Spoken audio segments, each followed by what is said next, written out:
Hi, do you work here? Sure do. I got a question about these bullets. These bullets are 20 cents a piece more than these bullets. Is it going to make that big of a difference?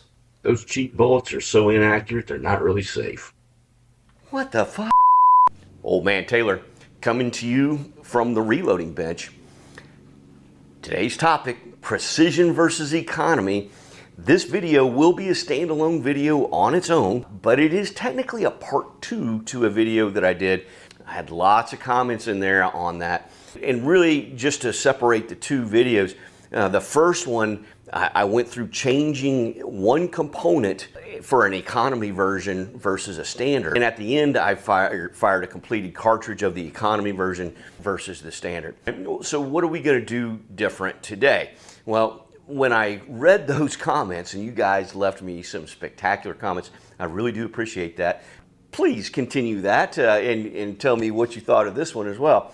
There are a couple themes, and you know, I'll put some of that up here. But those comments basically fell into a couple categories of things that you wanted to see that you didn't see. The first one, velocity.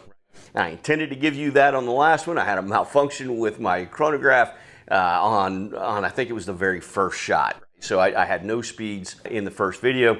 Since that time, I have acquired a Athlon Rangemaster Chrono. This guy doesn't miss any shots. I've used it a bunch of times in between these videos. It's dead on. So we'll have chrono data, I have no doubt. We'll capture chrono data. So I'll have that for this time. And then the second was, there were some questions about distance. You know, the groups were kind of close together in size. You know, that little bit of wind really was probably the only difference between them. Question was, if we went to a little farther distance, maybe 300, would that cause those groups to open up a little bit and we could see the difference between them if there was one? We're going to do that. We're going to take these guys to 300. And then the second question, or second point to that distance comment was, you know, are they as reliable? Does that dispersion start to really grow disproportionately if we go beyond 300? The recommendation was 600, and I happen to have a 600. We're going to shoot these guys again at 100. We'll shoot them at 3, and we'll shoot them at 6. If you want to see that original video, I will put it up here, and it'll go through the individual components. These will be completed cartridges. Let's talk about what those cartridges are. For my standard, I call this my standard. This is just a well-known cartridge that works really, really well in the 308. It was developed in the 60s. Military snipers were using it. Very popular in competition shooting, won just about everything for that time frame. Not necessarily the best cartridge that there is or that you could build for your rifle. But it's a known really good cartridge. If you're just coming into 308 and you're just unhappy with what you've been dealing with, this is just one of those things. If you load this and find that load, it's going to shoot well. So that's why we chose it. And it is, what it consists of is Sierra Match Kings 168 grain. And I'm going to stack that on top of IMR 4895. And I'm going to put all of that in my Lapua brass. That's going to be the standard that we're going to compare against. What are we comparing? Well, over here, I've got Midway Factory seconds, and these seconds look very, very similar to Sierra Match Kings. When I measure them and weigh them, you know, they line up pretty closely. Visually, they look the same.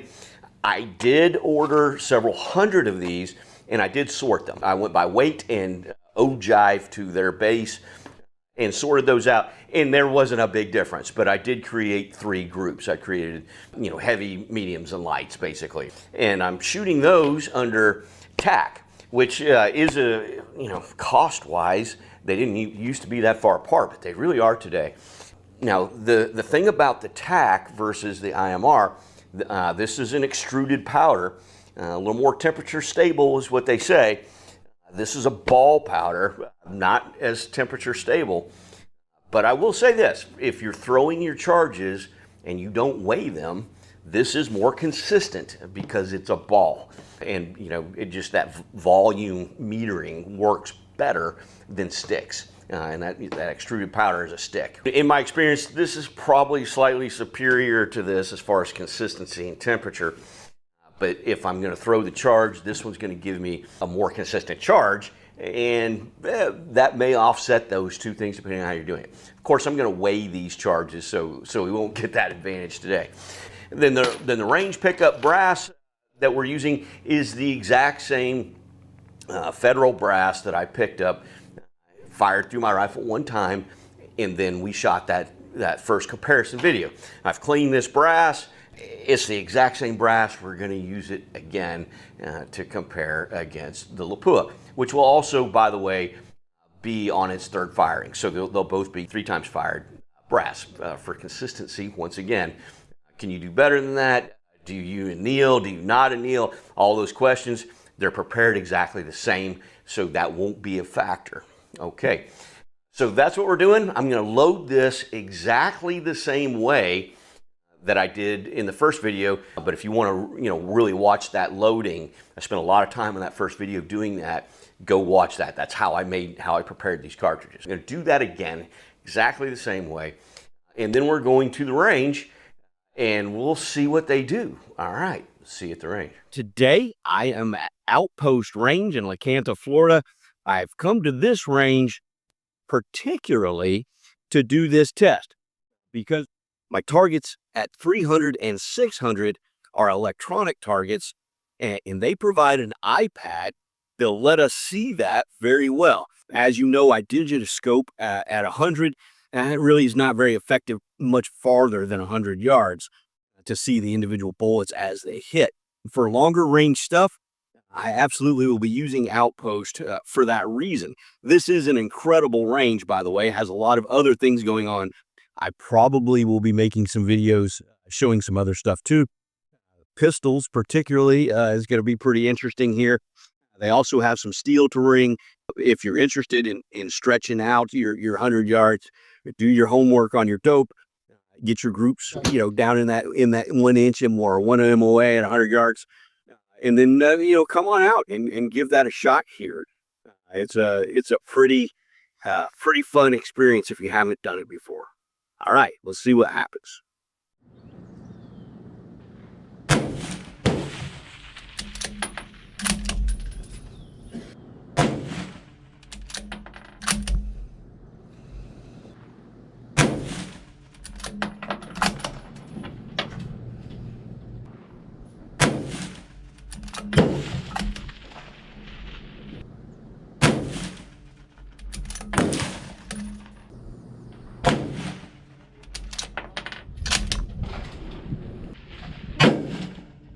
Okay, that one's off by a good inch.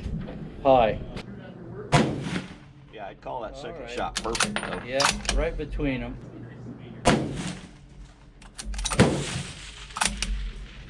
You walk. Yep.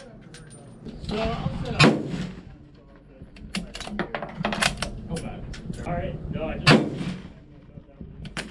noticed it because some of the towers, and we can. All right. So you want to stay on that? Appreciate it, man. Good heads up. No, yeah, I was like.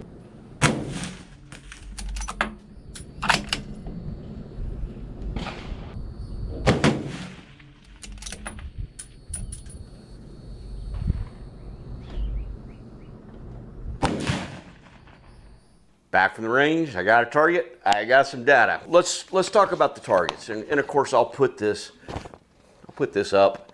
It'll be scrolling through here. Feel free to pause that if you want to take a little deeper look at it. But basically, good news. In our first video, we did have some significant wind. Today, really flat. I had some tiny gusts, 1 to 3s that were kind of coming and going a little bit. But for the most part, really calm day. Great shooting. So our groups are just not going to be affected by wind today. So what we did is I shot 5 shots into our first target using the standard. Then I shot 5 with the economy version into the other side of the target, and then 1, 2, and then 5 more, and then 5 more. That's how we did it. And then I plugged that into my program and overlaid them to give us 10-shot groups.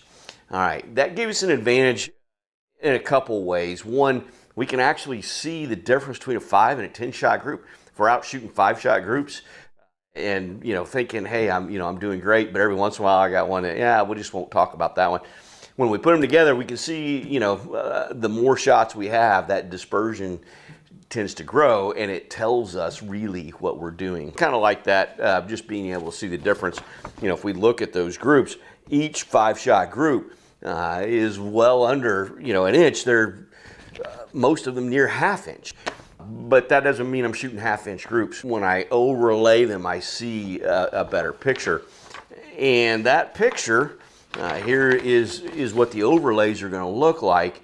And I will put those up as well, so you can take a look and see what that looks like. But that's going to give us our mean radius. That's going to give us our group size of the combined groups. And we can see that there was a little bit bigger difference today than that first video. So what am I talking about? Well, the group size for our standard was 0.678, call it 0.7, around there. If we remember in our last video, I had an extra group to shoot with the standard once the wind calmed down, and it shot, about 0.6½, something like that.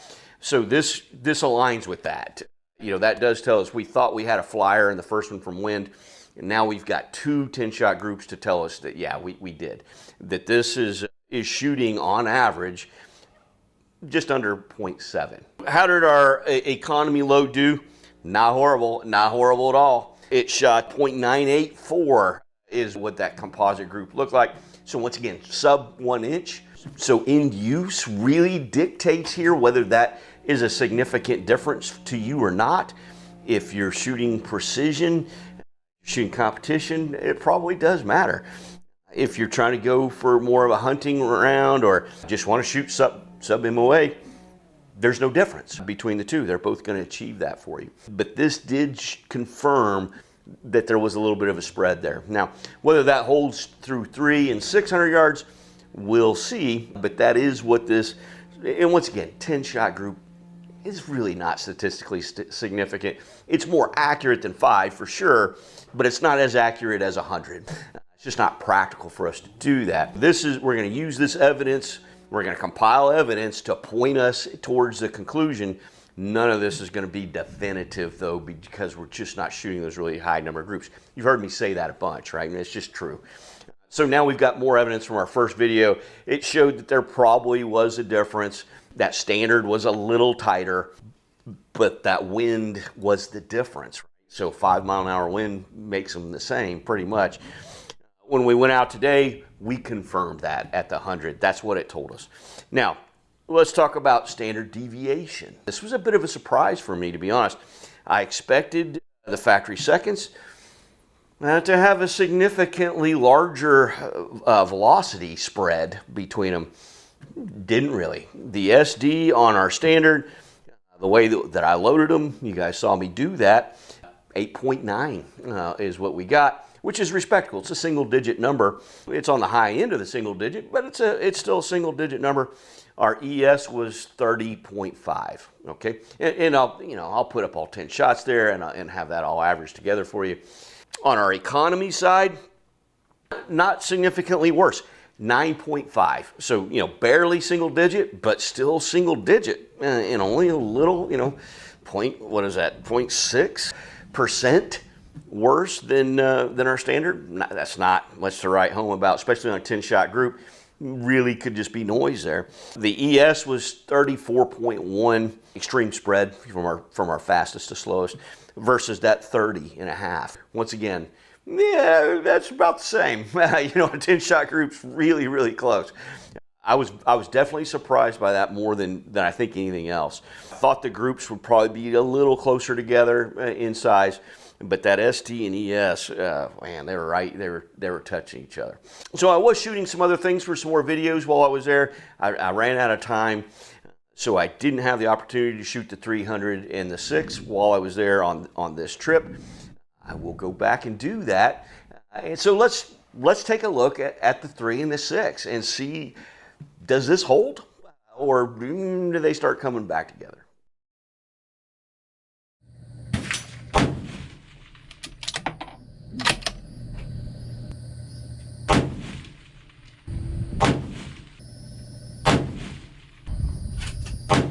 SMK's 300 yards, second 5.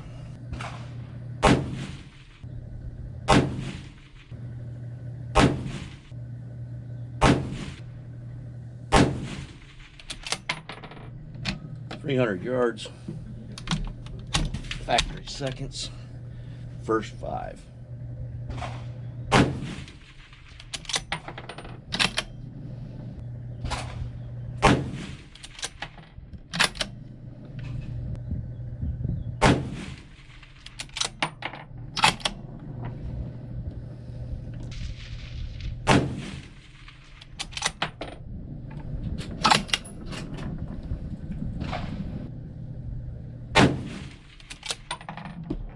Factory seconds, 300 yards, second 5-round string.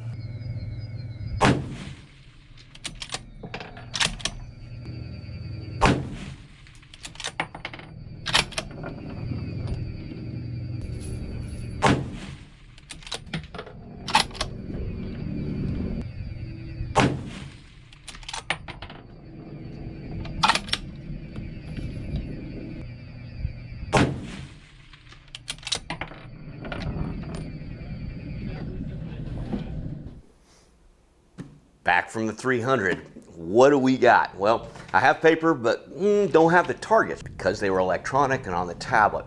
So what I did is I took a screenshot of that, and of course I'll be putting that up here.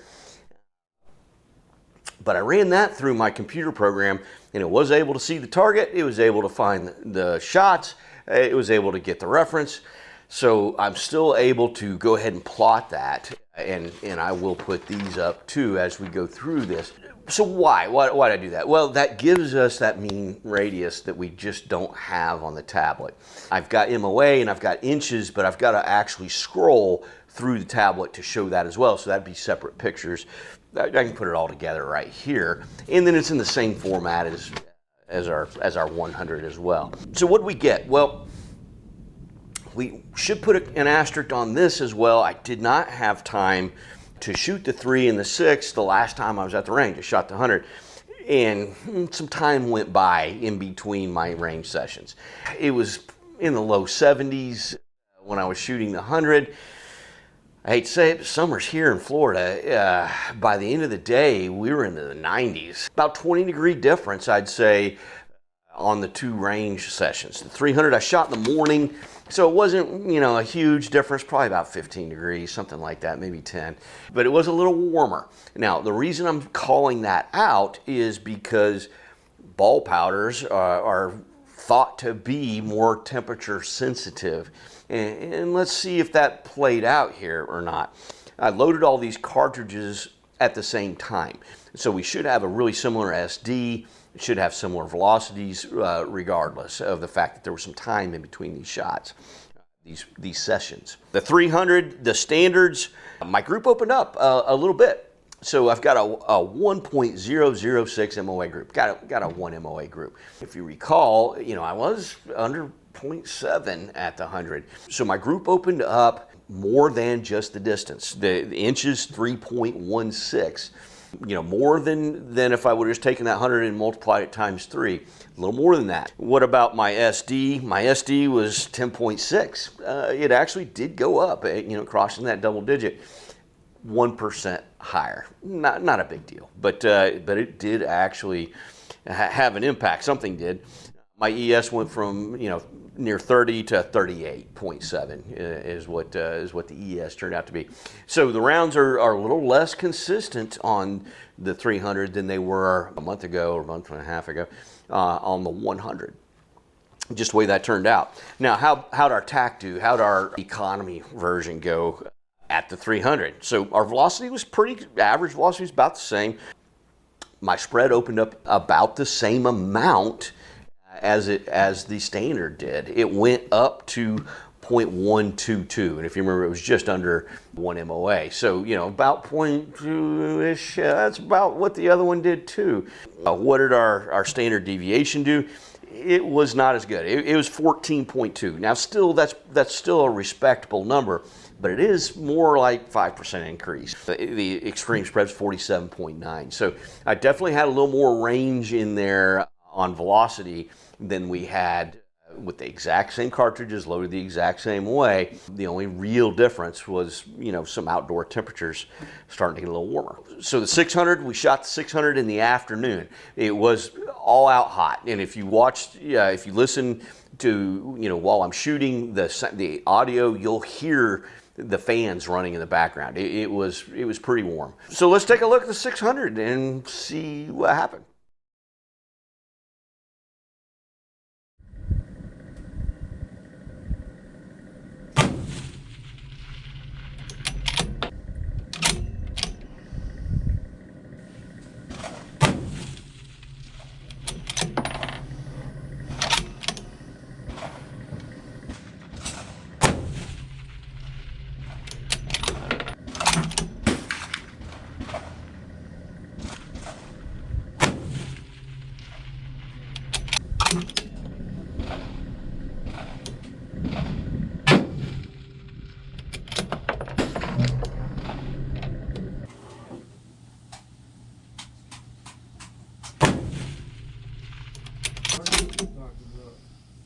Did it on the iPad? Yeah, you're. Okay.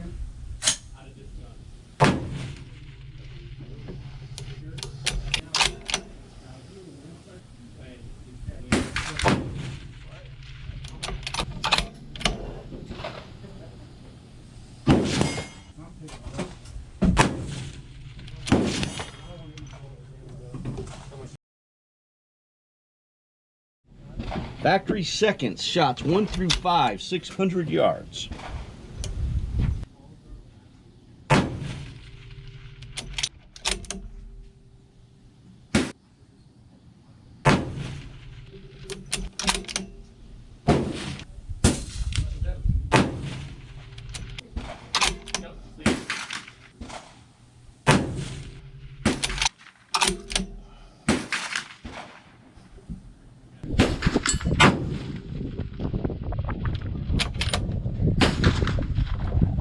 Factory seconds, 600 yards, shot 6 through 10.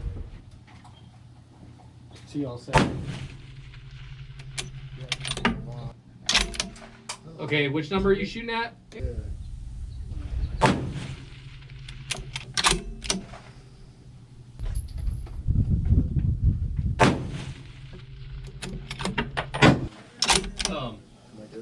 He's saying drop them. No. Alright. See you guys.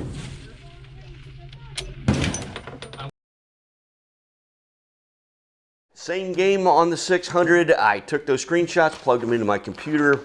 That way we've got mean radius. We can see what's apples to apples to apples, right? Same program. Of course, I'll be putting that up as we go through this. Put the targets up too. On the standard, when we go to the standard, we opened up a lot. 1.44 was our MOA at 600 yards, which comes out to almost 9 inches. Significantly larger group than where we were on the 100. What happened to our SD? Actually climbed a tiny bit. We're at 12%. Our extreme spread was 34.4 on the IMR setup. So we did see a little bit of a degrading in consistency over that first group at 100. Once again, not a substantial amount, but there was some. What we did see really was that standard really opened up at 600 yards. That's probably why there's more modern things today for the 1,000-yard line plus. That standard just seems to be drifting a bit. So what happened to our economy when we went to that guy? Well, interesting thing, our velocity was up just a tiny bit at the 3.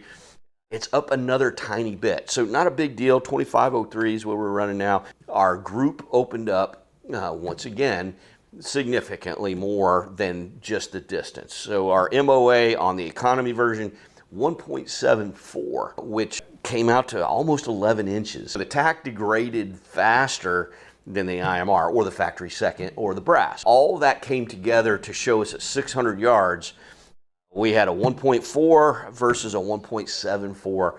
0.3 MOA, once again, not a massive difference, but it was a difference. If I was shooting 2-inch MOA targets, could I hit them both? I could, but I got a little more leeway for being wrong on the wind with that standard.